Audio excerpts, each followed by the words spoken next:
And you did. Yeah. Thank you. Okay. Just a few minutes, don't worry. Okay, I'll share again. There. Okay, so this one is from the ironing department at a factory. And today, obviously, these women are replaced with robots. It was about doing the same thing over and over again. And the challenge here was to make the flows as effective as possible and to standardize processes. Yep. Hijita, lavas, por favor, mi vida. Ya necesito ir ahora sí a dejar eso. Uy, ¿me salí? ¿Qué pasó?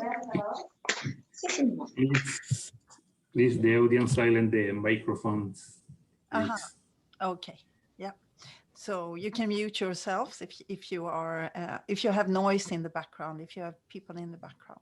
I thought it was a question coming in actually, but yeah, I'll continue.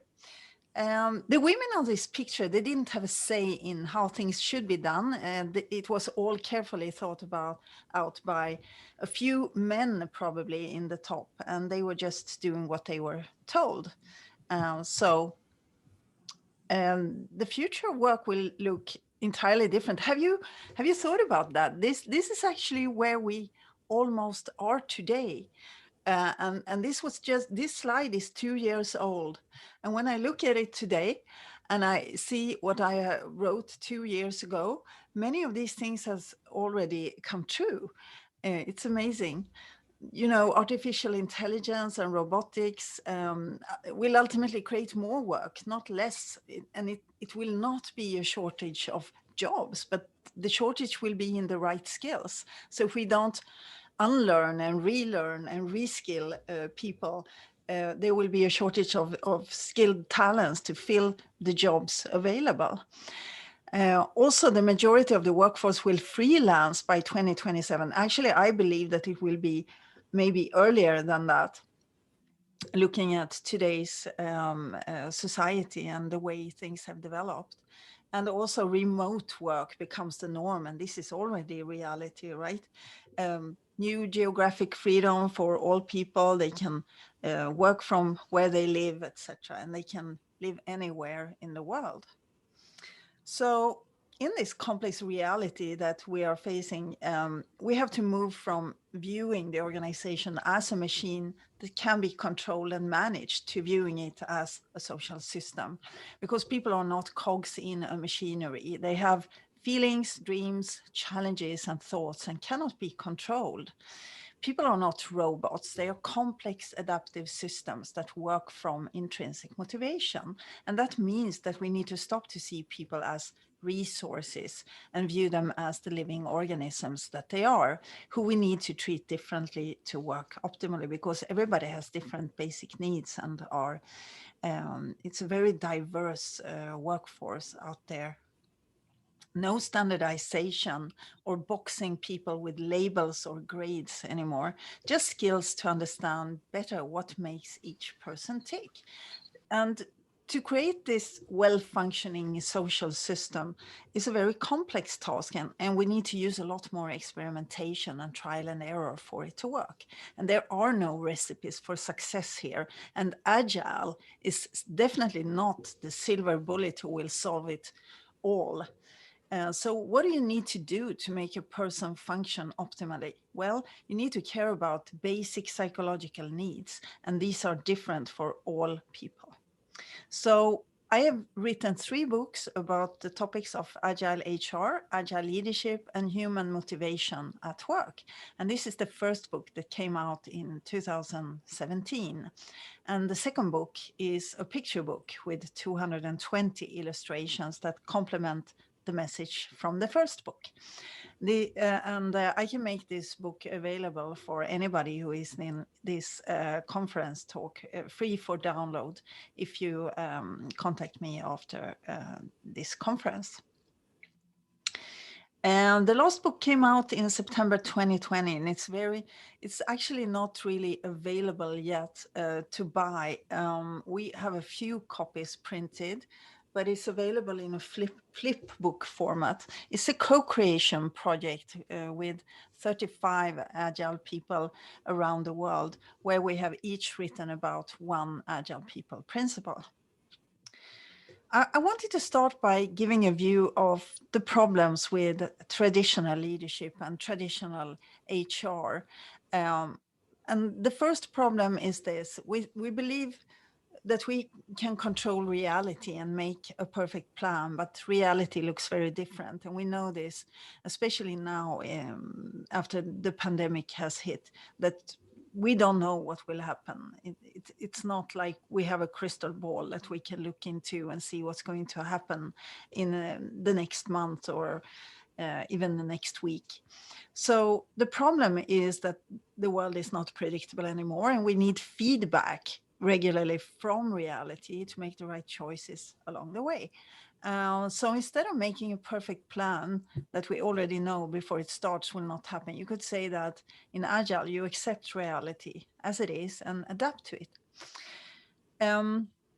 The problem is that we are focusing too much on shareholder value when we should focus first on the customer value and the employee satisfaction. Happy employees serve customers, and happy customers will lay the foundation for profitable organizations that can deliver value to the shareholders. But value to the shareholders is a consequence of the value creation happening between employees and customers. So we need profit to survive as a company, but that's not the reason why we run the company. The reason is to create value for some customers. So this is very beautifully expressed by Frederick Laloux in this quote: "Profit is like the air we breathe. We need air to live, but we don't live to breathe." Another problem is that our organizational system is not making it easy for us to perform. Instead, the system is limiting us, putting obstacles in the way for great performance, and letting people be themselves and perform from their abilities. Think about it. You know, a good system can make a mediocre person fantastic, and a bad system can make a high performer perform really bad. We're going to talk a little bit also about control, because the definition here is the power to influence or direct people's behavior or the course of events. And in business terms, it means controlling people or controlling the future. And this is what we call the grand illusion. People can and must be managed, and the future is predictable and manageable. This is what managers think, but it's just an illusion. We have a lot of budget problems as well. The budget process, anybody who has engaged in that knows that it's an extremely time-consuming process. The assumptions that we make in that process are quickly outdated, and it stimulates a lot of unethical behaviors in the organization, competition and brown nosing, different activities to gain advantages before others, etc. So politics. It creates illusions of control, but we all know there is no control. Decisions are made too early and often too high up in the organization. It guarantees that we have planned costs, but it doesn't guarantee that we have the planned revenues. And it could prevent other value-adding activities that we could engage in if we didn't have the fixed budget. And linked to that budget are often then these fixed performance targets, annual goals and ratings that we put onto people. And the problem with the traditional performance ratings are very well known as well. A year is much too long when the organizational reality changes quickly. There is no proactivity in this process. We are always focusing on judging the history, not looking to improve for the future. And does the boss really know best? Well, there might be other people who knows better how I have performed than the boss. And it's also connected to salary and rewards and bonuses, which leads to sandbagging and lower set goals. And the sub-optimizing effects breed competition. And what we need is really cooperative and collaborative behaviors and co-creation in projects. So we are focusing on all the wrong things and just results count, not the good behaviors, which could form a good, profitable, healthy company in the longer perspective. Employee engagement is also another problem that we have. The vast majority of workplaces are not great places to work, very far from it. So the managers is another problem. Managers are feeling a lack of psychological safety in agile transformation programs. What happens to me in my role, they may think. What will become of me when everybody seems to be able to lead themselves and don't need to be managed anymore? And this problem needs to be taken very seriously and can potentially ruin the whole change initiative. The skills that took managers to the position they are in today are often not the skills that are needed to lead in a complex world. And for an agile organization, it's more about removing impediments for people to be able to perform than managing and making decisions. Although sometimes the organization needs someone to make tough decisions when the teams cannot do it themselves. So how do managers go from traditional high power and status to servant and transformational leadership? We need to make it possible for leaders to change in the system by changing the environment. And we need to inspire leaders to find the intrinsic motivation to do that and to help them attain an agile mindset.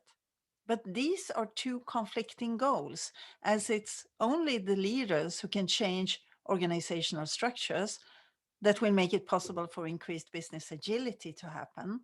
And to do that, they need the mindset.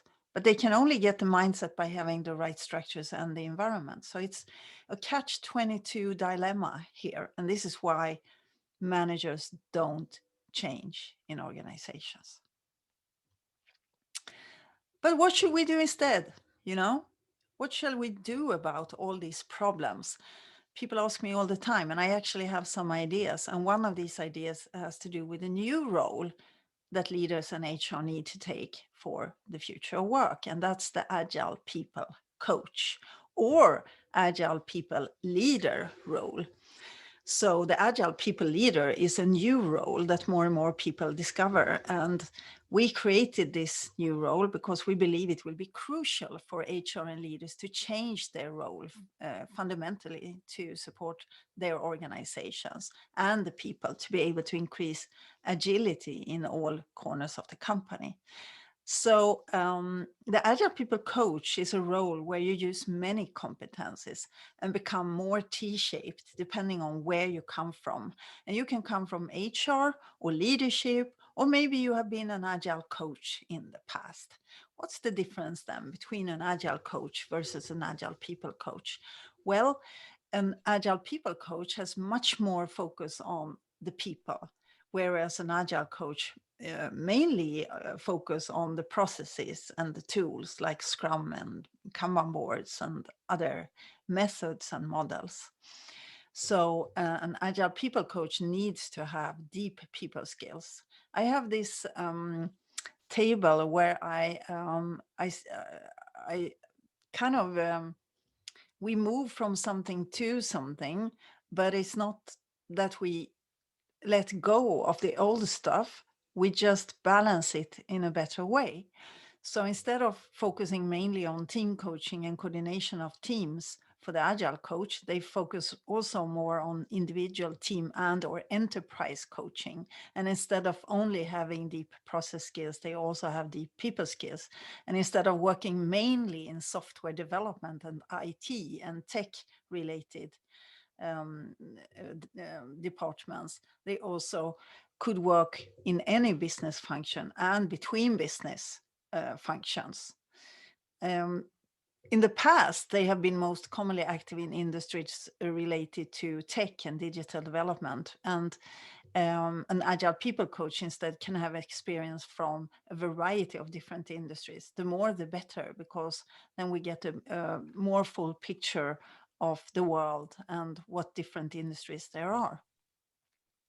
The background is mainly for an Agile coach in IT or project management of IT projects, when the background of an Agile People coach could be in any business function. It could be HR, legal, finance, marketing, or any other product domain in the company.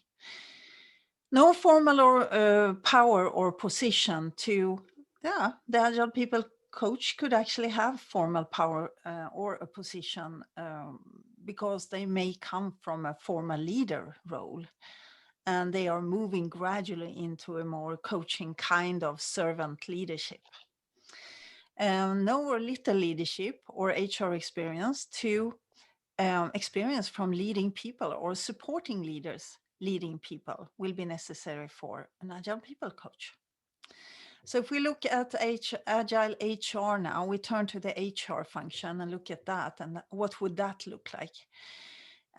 Then we see a big change, how that the whole HR departments are transforming into something else.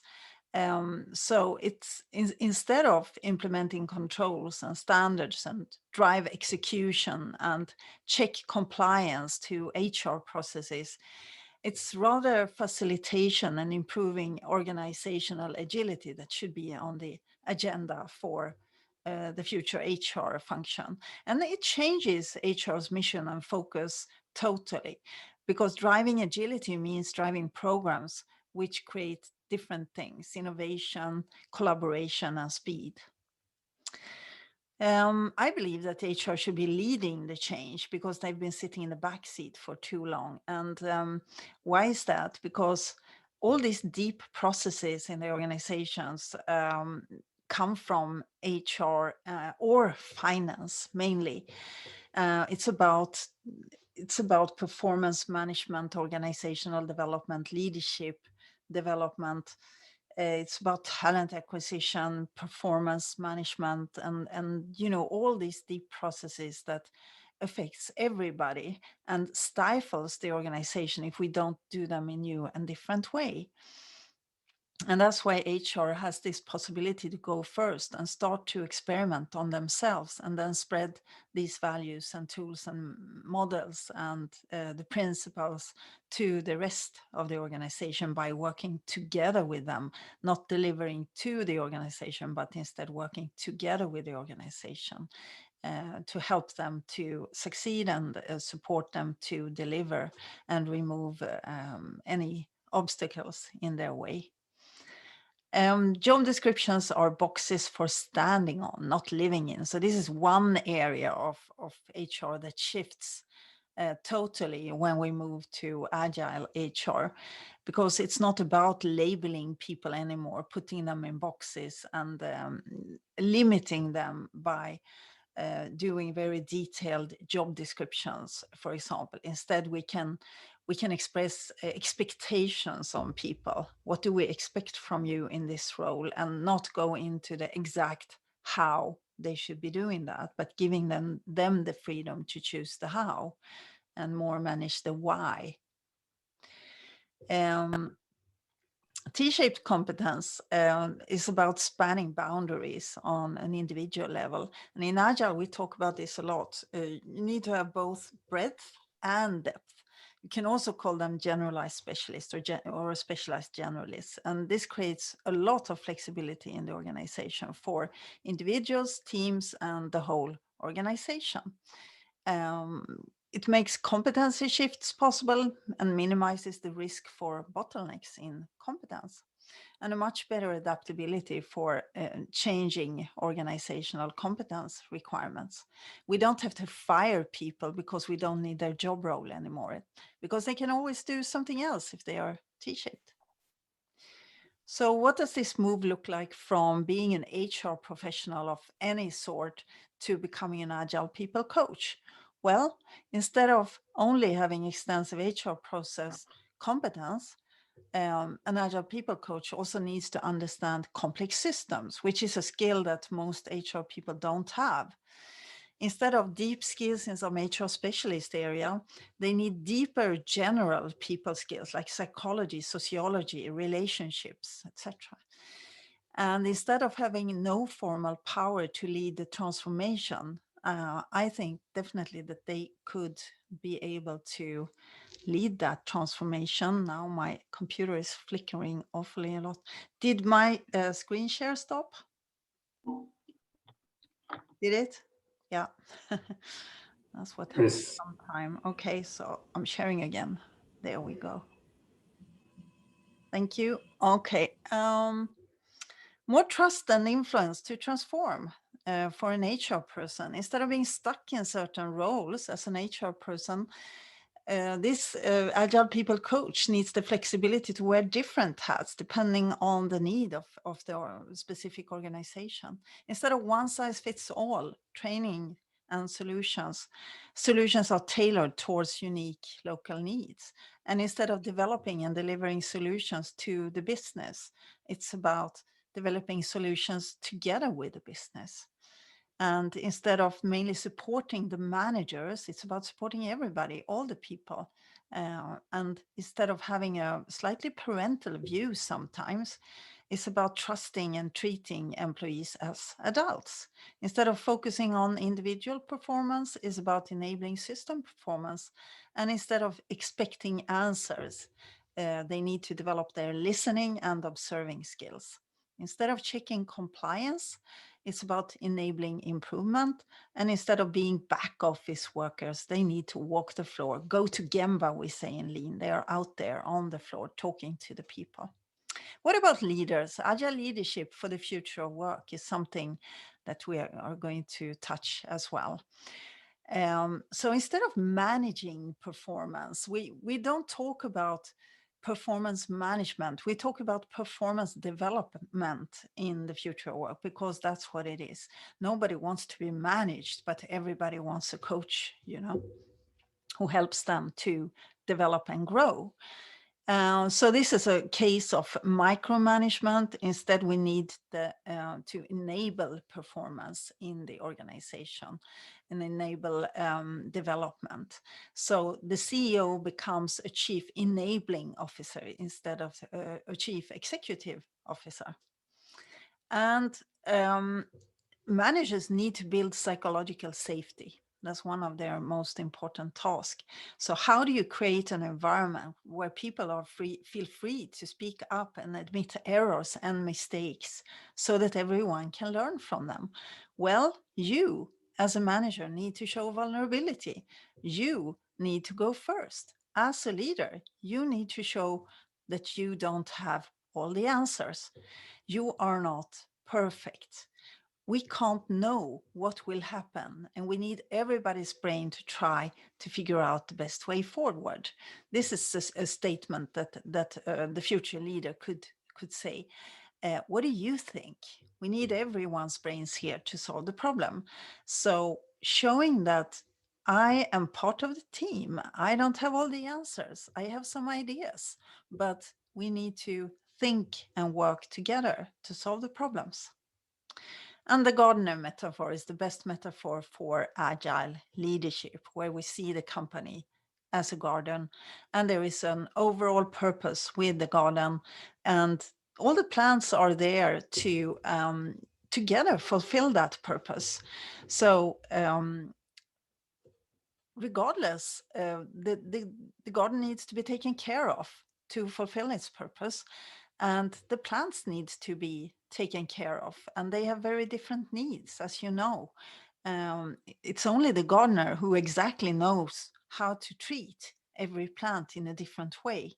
And it could be that one plant need more or less water or sunshine or a special soil, or like to grow together with other plants, or maybe they like to grow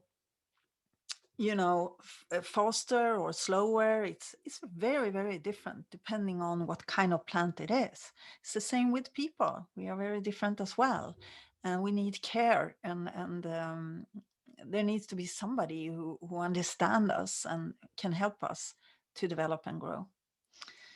So if we look at the difference between the manager and the Agile People coach, the manager may have no or low competence in lean and agile ways of working, and the Agile People coach needs deep competence in this area. We move from deep skills in some specialist area to deep people skills as well. We talk about people managers here, nothing else. And instead of being process driven, we need to be people and purpose driven. And instead of having a fixed mindset, they need a growth mindset. Instead of command and control, saying I decide, they need empowerment and alignment and say, I facilitate. Focusing heavily on numbers, forget about that. Instead, focus on the people who will then deliver the numbers. Instead of artificial harmony, we talk about healthy conflict in a balanced, good way. And instead of telling what to do, we storytell to inspire action. Instead of judging employees in different kinds of ratings, we coach employees to perform. And instead of local optimization, we work with global optimization. We look at the whole system, the whole garden. Instead of deciding career paths, we mentor growth. And instead of carrots and sticks, we use dialogues about intrinsic motivation to make people, to inspire people to go with us in a common direction. Instead of decision delay, we need faster decentralized decision making by empowering the people. And instead of speaking and proposing, leaders need to frame, probe, and listen much, much more. This is the Agile People coach. And the basics of this framework is built on Lisa Adkins' framework for Agile coaching. But we also added more roles to this picture, and that's the guide and navigator. It sounds like a baby in the background. Very cute sounds. So to take the role of an Agile People coach, you can come from being a leader. Maybe you are an Agile coach, a master of Agile, or you're an HR professional. And I didn't describe these roles because this is something you bring with you when you become an Agile People coach. And then you have the normal common coach roles, the trainer, mentor, coach, and facilitator that you may already be familiar with. And then we have the guide who has the local expertise. It could be a former functional manager who has very good knowledge about a certain part of the business. Maybe they come from a legal role, a marketing role, maybe they come from IT, maybe they come from whatever business domain, and maybe they have a lot of competence around a certain product or something like that. And then we have the navigator, who is somebody who understands the organization as a system. And the best metaphor for the navigator is obviously the boat, the ship, and the sea. And the navigator's best friend and tool is the compass, because a compass will show the direction rather than the exact path. You know, you may have a map, but if there is a roadblock on the road, the map will not maybe show that. And then you need the compass instead to know how to move around that, but still keep moving in the right direction. So this person is a change catalyst. It will apply competence and knowledge about systems thinking and about emergent strategy and how to navigate tough waters to avoid hurting the ship or, you know, some catastrophe. They can also see what weather is going to come, and they can make predictions about, okay, let's move in this direction instead for some time. The reflective observer is the last role here, and the reflective observer is a role that you should be able to move out in when you don't know what role to take. So you put yourself outside of the whole organizational system for a while in a neutral, non-judging position, where you can then reflect around what role am I needed in when I step into the system again. So this is a very important role to be able to play always when you need to decide how you best can serve your organization. And this role is a very, very senior role, I would say. It's not a role that you can take when you're 20 years old or 25 years old. You have to have been around. You have to have had different positions, worked in different industries, maybe had your own organization, maybe failed a couple of times, maybe raised a family and children, maybe, learned from mistakes. Maybe you were fired. Maybe a lot of things has happened in your life when you are able to take this kind of position. I think it's a very senior role. So if we look at the roles where the Agile People coach could come from, so we have this leader role that can emerge from any department within the organization and has deep leadership skills. And I will just go quickly now because I wanted to finalize, to have some discussion as well. You can also come from the Agile Master role and you contribute with the Agile Lean tools and methods and practices, have deep experience in using Agile. The HR professional role is another role you can come from. Maybe you have experience from being an HR business partner or an HR manager or an HR professional or specialist. And they have a solid general understanding and knows how to deal with negotiations with unions, have competence around labor law and societal regulations and that kind of competence. The guide has deep knowledge about a specific place that you are in right now, or about a specific topic that you are working with, and can take you on a journey to understand the process. Agile organizations are very often dealing with situations and challenges that are complex, and then we are trying to look for the easy way out. But when you are in a complex situation and you have a wicked problem, the right strategy is instead to experiment, to probe, sense, response.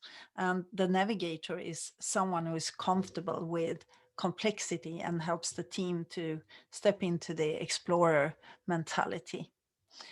Then we have the reflective observer. He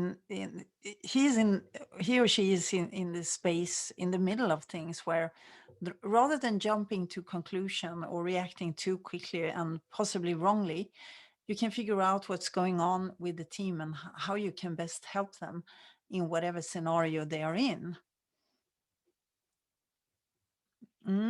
So depending on the needs of your people, you can take on different roles to support them. Nobody can be fantastic in all these roles from the beginning, of course.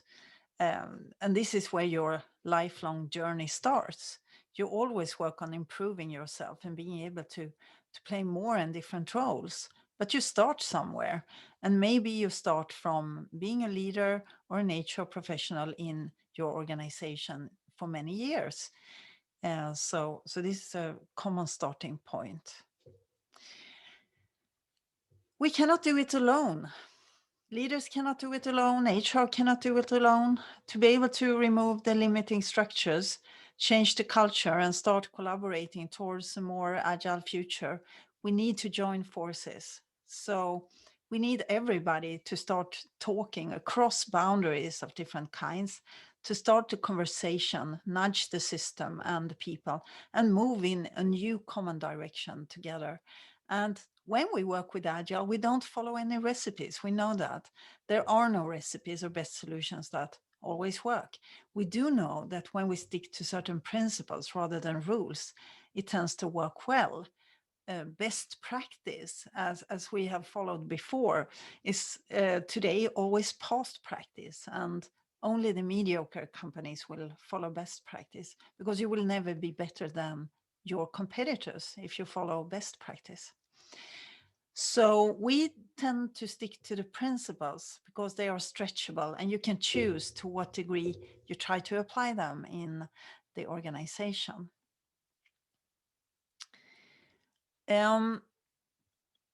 How to grow culture, how to change the system. Well, I have a 3-step small recipe for you here. So having said that there are no recipes, here is one very high level recipe. We start by changing and removing these limiting structures, the budgets, the annual performance targets linked to rewards and bonuses, approval workflows, etc. We need to unlearn a lot of things, and we need to experiment and try to remove too many processes and systems that we don't need anymore. We think we need them, and then when we remove them, we don't miss them anymore. That's what happens. And then we need to increase supporting structures to make it easy to behave according to the Agile mindset. And then you can use the tools, the Agile tools like Scrum and Kanban boards and other OKRs, this kind of tools, value stream mapping, or more agile structures. And when we do that, we will we'll start showing the new behaviors that come from learning new ways of acting and working. And then we repeat from one again. So that's how we can initiate a change in the system. But we need to unlearn and relearn rather than stick to the old ways.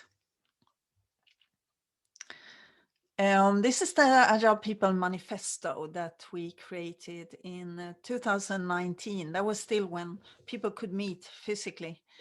During 4 intensive days in my summer house, we gathered there on the west coast of Sweden. And this is the result.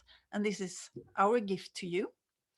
And with this, I'm just going to give a last shout out here.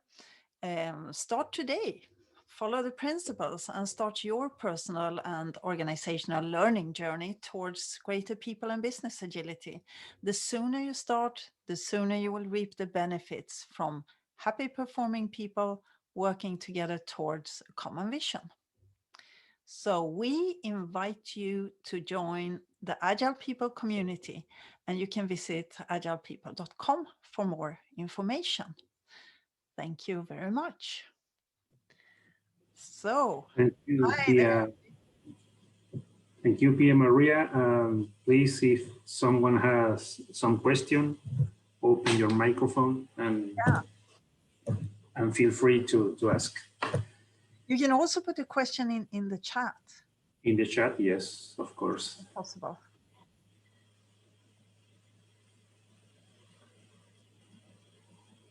So there is something in the chat. It's Sylvia and some other people. Yeah, but there are some people over process and tools. Yeah. People over processes and tools. Individuals in interactions over processes and tools. Pedro, you have a question from Bolivia. Yeah, first, I want to say thank you for your presentation. I think I've opened my mind now because I work for a human resource department, and I was trying to find how can I carry the things with the people, technical people, and I find in the presentation that the human agile version is wide, it's bigger, and I like it. I like it so much, and I want I want to ask you, how can we how tools do we need to as a human resource department help the agile movement in an enterprise? For example, how can we improve the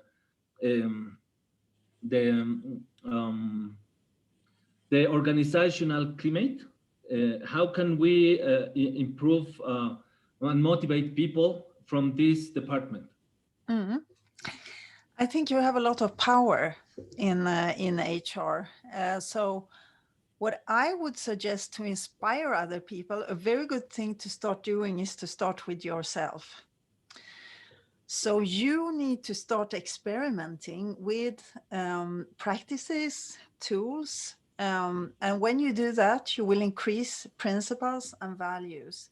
And other people will see this, right? So they will see, oh, HR is working with a Kanban board. Wow, they are visualizing their work.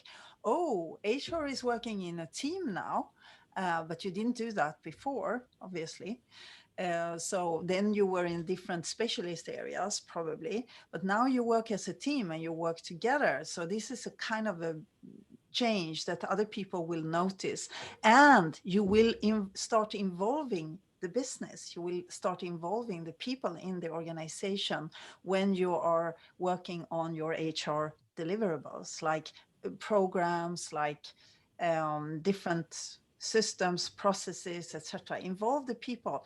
Say, what do you think about this? How can this serve you in a good way? What do you need from us? Treat them as your clients, as your customers, and involve them in the work, and try to do it together with them rather than trying to deliver something to them that you don't know if it's the right thing or not.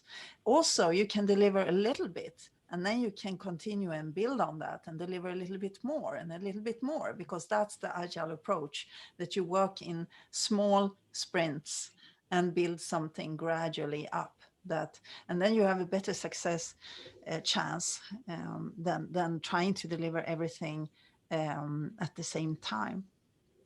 Just a few small tips. I'm sure my Agile People friends have a lot more tips. I would specifically ask Tamara, because you are working with HR in an organization. And what are your best tips to Pedro?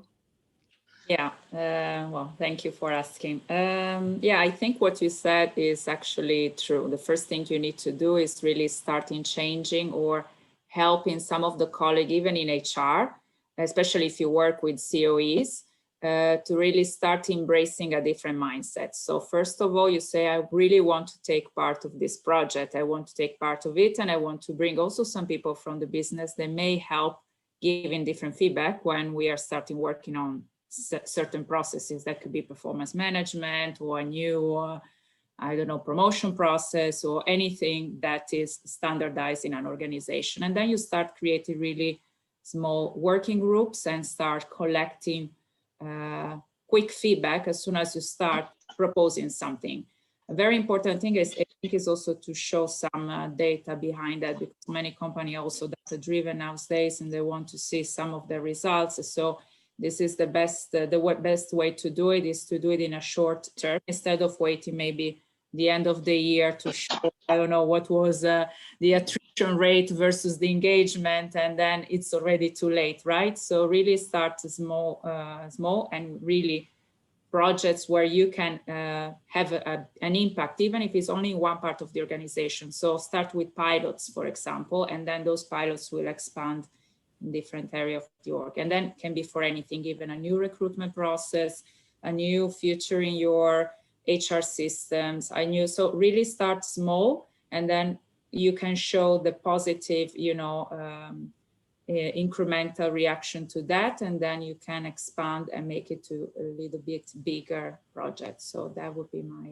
advice. Yeah, it's not a big bang approach. It's no, cannot be. Small things in the longer perspective will make a big difference. Especially indeed if the mindset of the organization is still not there. So you need to help changing, and change can take some time, and with small wins, and then also, yeah. Mm-hmm. There is another question from Alexandra Porto. She asked, how are Agile and no Agile companies working with the Agile People coaching role? If you have some percentage or number related with that. Sorry, I don't have that.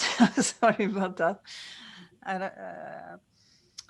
I don't know if it's a common role yet. I have seen people calling themselves Agile People coaches, and then they come to me and they ask, I would like to join your training because I'm not sure what an Agile People coach should be doing. That's kind of funny, but because I invented this role 3 years ago.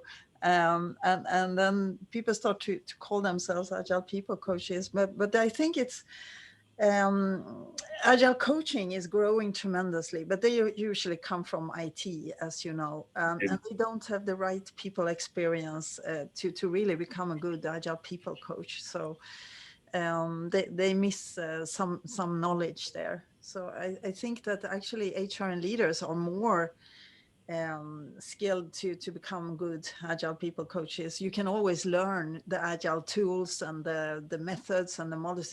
It's not difficult at all, but it might be more difficult to learn how to work with people if you come from tech. Yeah, it's a senior role, like you said, and you have to be able to match your experience in HR and in Agile. So to give a good service. Oscar, you want to know? There's another question from Oscar. When is the right time to do changes? Wow. Yeah. I mean, I know that depends on the company and everything. I mean, that question just came in during Sylvia's presentation the other day, and you know, this lady from Argentina asked that question, like, how do I change compensation? Because that's one of the most probably critical pieces or components on the employee value proposition. Yeah. So I would like to know your thoughts on that.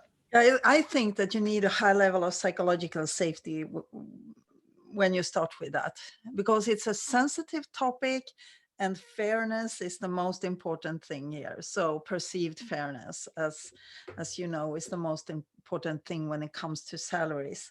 So high level of psychological safety, people trusting each other. I think you should not, it's not the first thing that you do in HR to change compensation strategies. We have one person in the Agile People group, her name is Sarah Maximilian, and she has specialized since last year. She went through all my training courses, and she used to be a compensation and benefits specialist before. So she totally turned after attending my courses, and now she's only working with Agile salary setting and Agile rewards programs, etc. And she's really doing great work in that area. I would say I can recommend to look her up on LinkedIn. Her name is Sarah with an H, Maximilian. She's from Germany. She lives in Stockholm. Yeah. But she has a lot of experience from that. She's working with companies now all the time, implementing Agile compensation strategies, specifically compensation strategies. Thank you.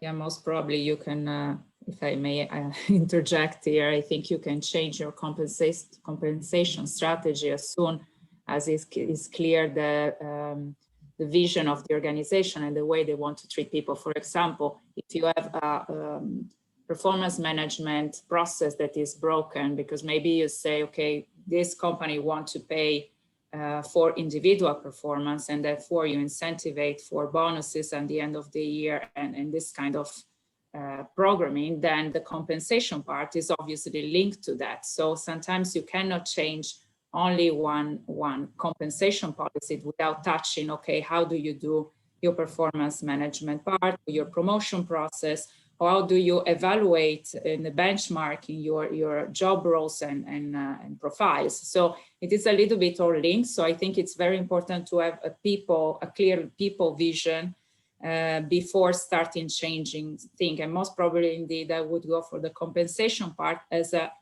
at the end of that, because it should be the results of a different philosophy, I think. Exactly. So you start with job descriptions, you start with succession and career processes, performance management, etc. And then you move, you follow kind of the chain there.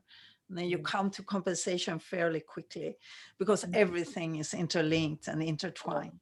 Yeah. Many organizations are command and control pyramid structures. Can you still work with Agile? You can. You won't get far. You can work with Agile in the team only. Yeah, in the team, but not further. And there will be structures that will affect the team in a different direction when you have these command and control and hierarchical structures. So it's difficult. I have done it, and we were affected as a small team in a big organization. We were very much affected by the structures of the larger system, but we were kind of doing what we could do because we wanted anyway to work with Agile there. Thank you, George, for Sarah's LinkedIn there.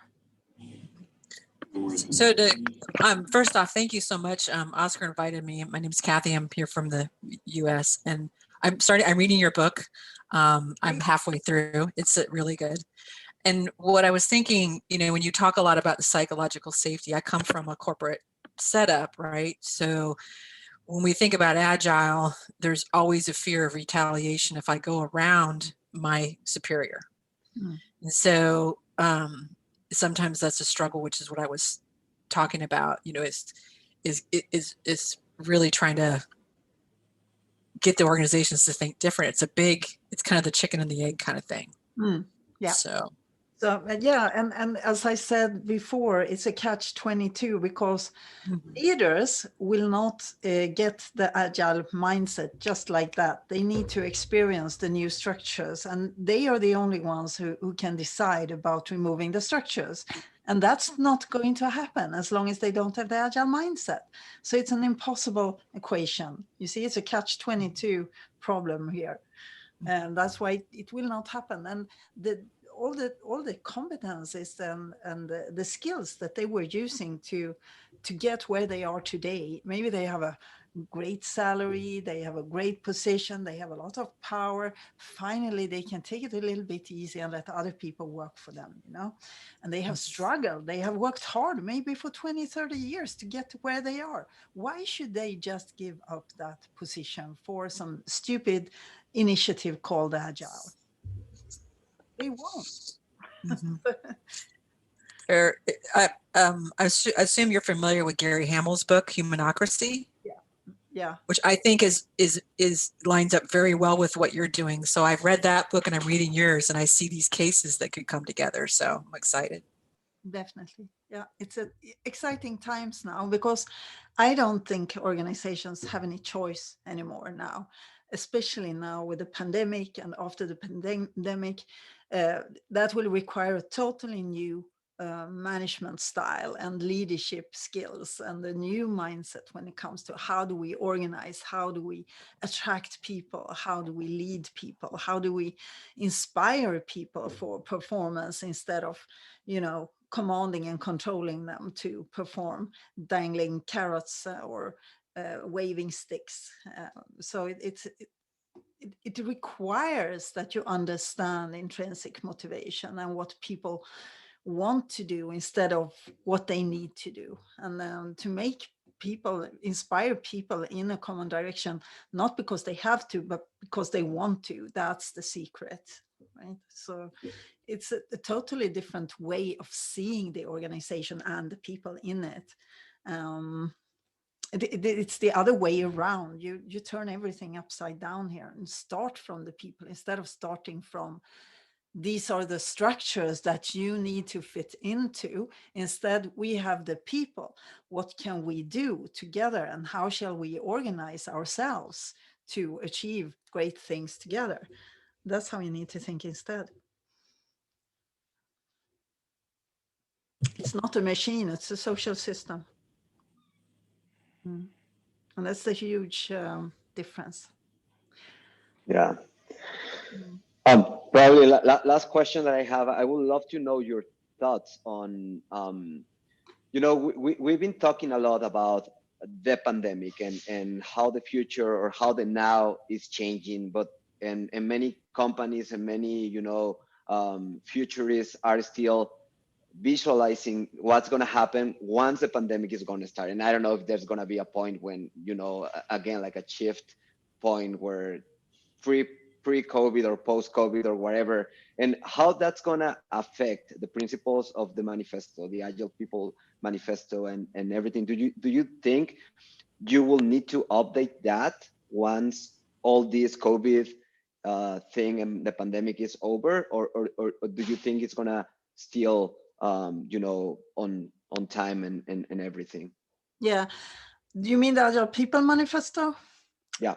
I think it will be even stronger. I think it will make a lot more sense than when we crafted it 2 years ago. It's like a coincidence that the pandemic should come now, because everything is kind of coming together, and we see a much stronger force in that human direction than before the pandemic. And it goes hand in hand with increased digitization as well. And in spite of we cannot see each other, we cannot, you know, meet physically. In spite of that, I think that there is a much stronger human connection now than before the pandemic, and we are there for each other. It's also, paradoxically enough, a time of polarization politically in many ways.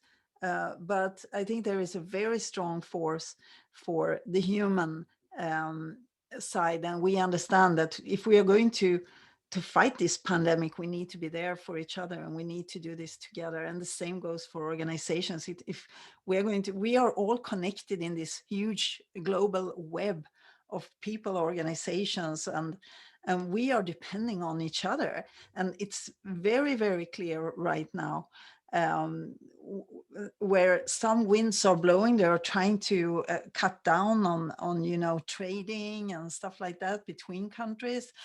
But then there is another wind blowing saying, hey, we need to work together.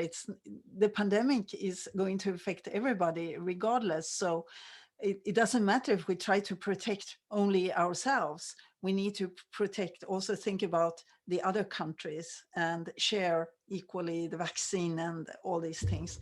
So there are different winds blowing, but I think in the end, we will not go back to the world that we had before the pandemic. It will be different, and leadership and organizations will have to act differently. And I think the human, that kind of touch that we need for organization is going to be stronger than before. That's what I believe. So the manifesto talks about all these values, and I think it will be stronger. I don't know what you think. Thank you. Yeah, it's we have different beliefs, and but I'm quite convinced. Yeah. If we don't have more question, yes, some people is asking. Philip. Okay, the last question. Sorry. Last question, a quick one, please. Congratulations for your presentation. Just one quick question. I want to know, in this pandemic area, what is your advice to work this or to spread this kind of philosophy to a small organization that is always working in a home office way right now? So I want to know your thoughts about how to spread this kind of Agile People philosophy.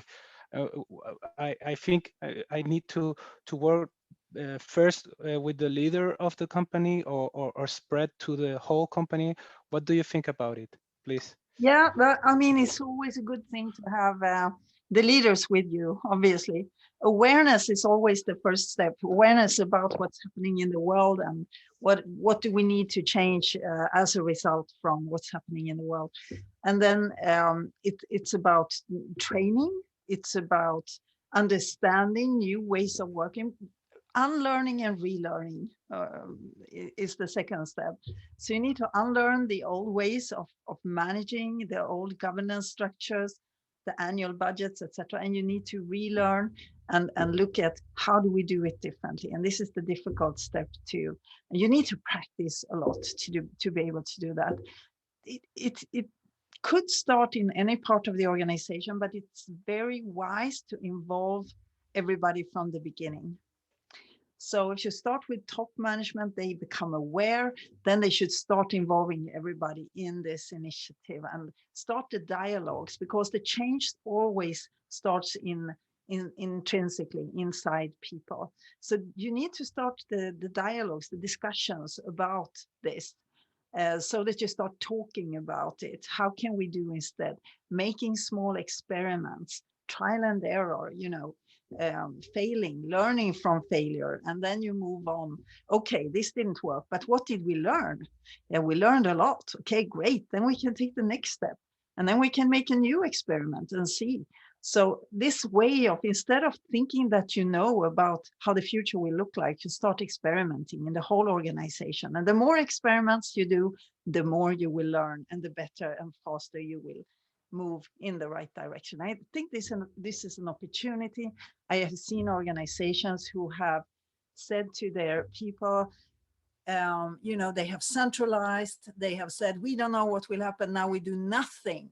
And this is the worst thing you can do, is to wait and do nothing, because the organizations that say, okay, what are the new products and services now that we need to develop, because the world is changing and we might need to deliver in a different way, or we might need to change the services in certain ways, or maybe there are some other products that we didn't think about before that we can, use the people, use your collective intelligence that you have there, instead of centralizing power and saying everybody's still now in the boat until this pandemic is over. That's the worst you can do, is to do nothing now. Just action, do something. You will be the winners when you go now and do small experiments, find new ways of working and new products and services. And then you will fly out of the pandemic instead of being the victim of it. So the future belongs to the companies who sees this, and who can take advantage of the situation instead of being a victim. Mm-hmm. Hey, thanks. Okay, Pia-Maria, can you share your LinkedIn profile to the people who want to connect with you? Sure. They are asking it. Definitely. Just gonna go there. Okay. What do I have? LinkedIn. Oh, here it is. Yeah. There. Please. Great. If I can do anything for you or any of my partners who are also here today, some of you. Thank you for joining me here. I feel very good when I see you. So nice. Yeah, thanks a lot, Pia-Maria. Just to let you know, this session is being recorded, and then we will share it by the website from the festival and also from Agile People, so you can spread it with the rest of the community, colleagues and friends to share these experiences and knowledge that Pia-Maria had the generosity to share with us today. So thanks a lot to all of you who could connect today, and especially to you, Pia-Maria, for this hour. Thank you, George, for inviting me. Great. It was. Thank you, Pia. Thank you so much. Take care now, all of you. Have a great weekend. Bye. Bye-bye.